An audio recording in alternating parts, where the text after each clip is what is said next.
Hello again, Dwayne Brummett here with Ali Alberigo, schoolownertalk.com. Ali, great to be with you, sir. Yeah, great to be with you too. I don't think the intro had sound. I'm not sure, but anyway, people kind of know what we'd say, right? So Yeah.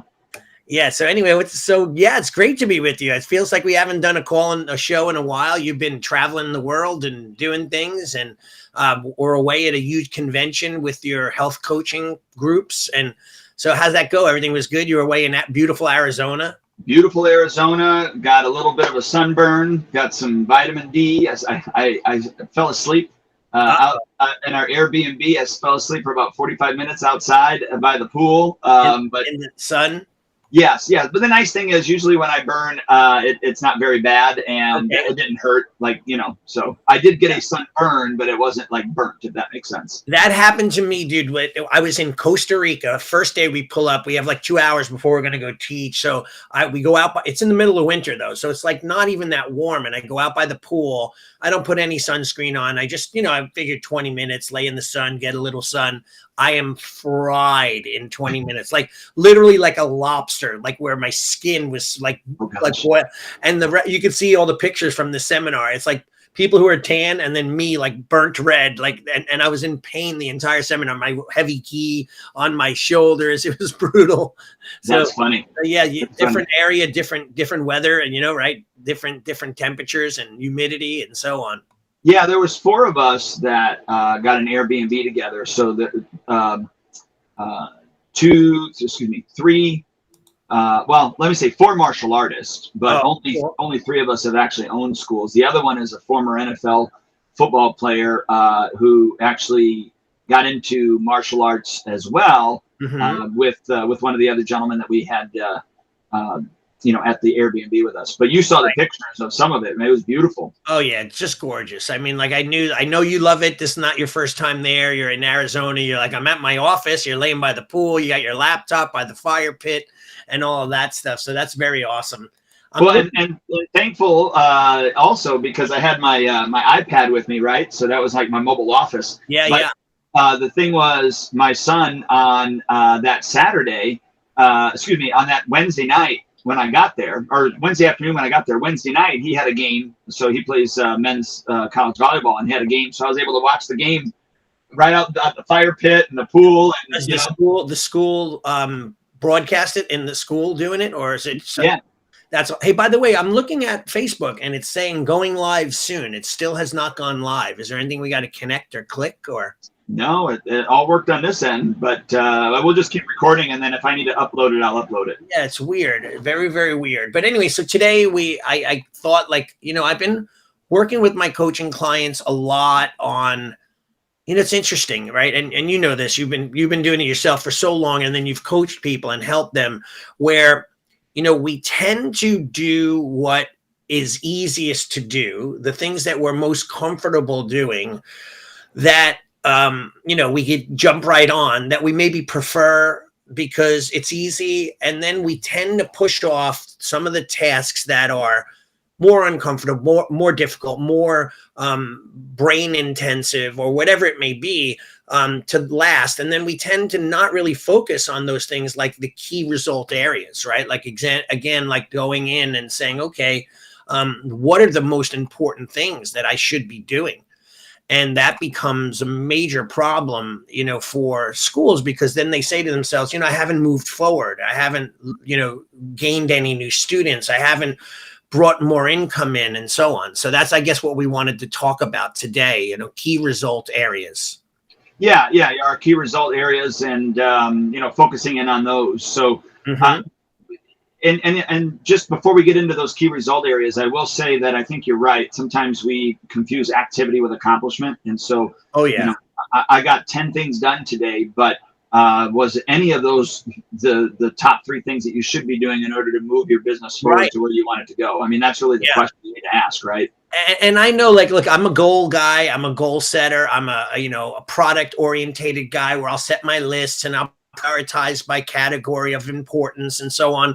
But I'm also a creature of I don't know, I could be working at something and my friend calls me and talks to me about whatever. I'll literally write down, spoke to Andy about Spark and helped him. And so I could write it on my list and then check it off. Like, so at the end of the day, I'm really logging more of my activity so I could feel more accomplished. But not necessarily do we always look at things and go, okay, well, I spent all my day on this junk and it got me nowhere. And I'm still not getting to the real stuff that makes a difference. Yeah, exactly. So I know that we had done a podcast before where we talked about some of the most important things that you need to be doing, in your school. So, you could go back and reference that as well. But I think what we want to do with this particular podcast, Allie, maybe you want to explain it, but what's the goal of this podcast as opposed to what we had talked about before? Well, here's the real goal. And this is kind of interesting. And this is why I think our podcasts are so popular. I mean, the last time you told me we had about like 30 something thousand downloads to our podcast. I mean, compared to a Joe Rogan, that's like, nothing. Like he gets, a million views per podcast. Sure. But for a martial arts school type podcast, that means that there are some regular people, but a lot of them that are listening to what we do because they get things out. Now, to answer your question, I think that people sometimes don't know what they should have as a key area to focus on, right? So I think probably about 2 years ago, we shared something that I do and you also do, which is basically the 7 steps to income within a school. And by the way, they're quite simple and pretty much, common sense, but do we really focus on them? So number 1 is new students, right? And of course, there's a whole entire group of things you should be doing to get new students. The second thing is existing students, right? The third thing I would say would be upgrades and also special events, right? So that would be things where you could make additional money. And the fourth and final thing, in my opinion, the key result area would be retail. So like, I'll give you an example. I have a certain number of money that I'd like to hit. I've been really following. I made this really cool Excel spreadsheet with the help of my daughter where I'm able to do comparisons and I'm able to look at it in one line. What did I do in 2016 compared to 17 to 18? And then I was also able to compare, which was a recommendation at Chung Park, comparing 2021 to 2019, not 2020, because that was a COVID year, right? So, and I was able to supersede and grow past my 2019 numbers in 2021. So in other words, like I took a major beating in 2020 with COVID, but I was able to bring it back and actually make more than I did the 2019. So I was doing very well as we went along. So I'm always looking at my numbers to try to see where I'm at. Right. And to compare. So anyway, my point was that, I'm looking at my numbers. I want to beat it. And I said, if I beat it and go above by X amount of dollars, all I need to do is sign up more people, get deposits, or also retail. So I sent out a notice on push notification yesterday. We do themed weeks. So like, week 1 is Bo Staff and Sai. Week 2 is Tomfa and this. And then week 4 of this month is sparring. So I'm like, listen, I'm placing an order by the end of this week for sparring gear for all the people. So I sent out a general text, but then I also sent out messages to all the white belts. That's when they need to buy sparring gear. And just between yesterday and today, I sold 7 sets of sparring gear. So that now, and I'm not sure exact profit, but I think I make like $90 or somewhere around there, $100 on a set of sparring gear, maybe $90 more accurately. And so that's times, let's say you sell 10, that's $1,000 more that went into your income because you're you're focused on it. And a lot of times we don't know where we should focus. So we just kind of do our thing. Yeah. Well, let's kind of break this down with regards to key result areas. Right.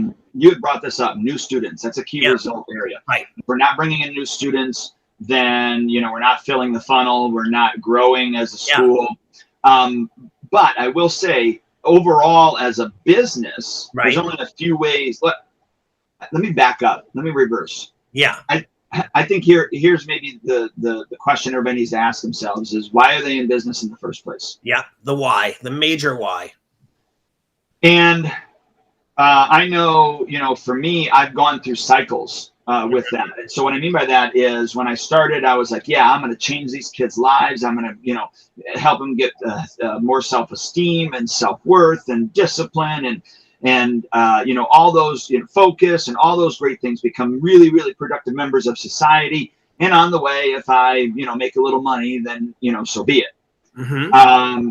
Well, I've had times where it was, all about the money.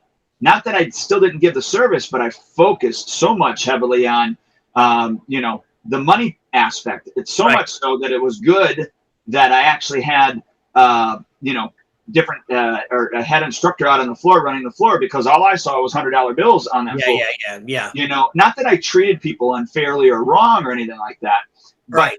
So I just want to say that I think in business, one, we got to know why we're in business. We're in business to make money so that we can make an impact on individuals. The more money that we're able to make, the greater impact we can help, not just within our school, but so many other areas, right? So, charities that you give to, your parents if they need it, your brother or sister, just all of those things. So a business is there to make enough money to fund everything else that you have the opportunity and the ability to be able to do.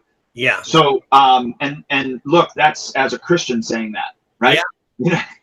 Well, I think when you say that, though, as a Christian, what do you mean by that? Like, are you not supposed to as a Christian? Or well, if you want to get so some people think that you got to be down and out, and you got to be very humble, and I think you could be humble and have money. But didn't and I'm not like as biblical as you are, but I do follow. I'm very interested. I was born a Catholic in communion and all that. Didn't God at one point give out coins of some sort? I forget the story, the parable. Talking about the parable, yeah. And he said, you and one guy spent it on whatever, and another guy did something. One guy reinvested it. He gave 5, 3, and 1. So he gave 5 to one. The other one, the one with the 5, went out and invested it, came back with 10. Okay. The other one had 3, came back with 6. The other one that had 1 buried it, hid it, and then brought the 1 back to the master. And then, of course, the one that he brought back, the 1, he was not happy with him. Right. So I guess as and by the way, I think that's a big dilemma, though, right? Is knowing that making a good living and making money, as long as you do it in an honest way with integrity, and you have that why, I want to help people, that's my goal. Like, no matter what you're charging and what kind of price structure you have, if the end result is you're helping people, right? And you're not ripping them off, meaning like you're not cheating or giving them a subpar product, then you're doing your job and you deserve everything that you make, right? Of course, you're not going in and you're swindling people out of their money and then, hurting them. And, but so you're doing it with integrity and honor and morality. Then there's no reason why you shouldn't be. It's like, look, Elon Musk donated $8 billion last year. Donated it. So I read quotes from posts from people on Twitter. Oh yeah, that's he's worth hundreds of millions. That's nothing. Like, how dare he only donate? Like, people will judge you, and I'm going like, he donated more than certain countries actually donate or put into their own countries. So but people will always critique and criticize. So don't ever be for the owners out there. Don't worry about that stuff. Worry about you doing your job and doing it right, and really giving a product out that you could feel proud of and put your head on the pillow at night and be good with it. Yeah. So I think all that being said, it's important for us to charge what we believe it's worth. Right. And I had to grow into that. Yeah. I had to grow into that. I remember Stephen Oliver just saying, something about like what Dan Kennedy had said, just look in the mirror and say, it's $169 a month. Mm-hmm. And then say nothing back. Yeah. But keep saying that over and over and over again until you believe it. Obviously your program needs to be more than $169 a month when you start it. But so with regard to the key result areas, bringing on new students is a key result area. Yeah. Servicing your students is a key result area. So what that means is about, retention. Existing students. Yeah. Yeah. And so if you dial in both of those, I believe that you're going to have a flourishing studio, right? Yeah, and it's funny going back to if we wake up every day, and by the way, I have a bunch of coaching clients. I have a new set of coaching clients that have been established for quite some time. They've had a business for a long time. And interestingly enough, that I'm basically starting from day, scratch one with them, even though they've been around for 25 years. And I just had breakfast with one of the gentlemen today, and he's like, wow, it's reminding me of a lot of the things I know I'm supposed to do that I didn't do. You're really kicking me in the butt to hold me accountable to do the things that I should be doing. So like yesterday we chatted and I said, what are we doing for new students? Every day you have to wake up and say, what can I do today, or every Monday, Wednesday, Friday, to grow my school? And let's pretend that we have a Facebook marketing guy and he's doing that 7 days a week.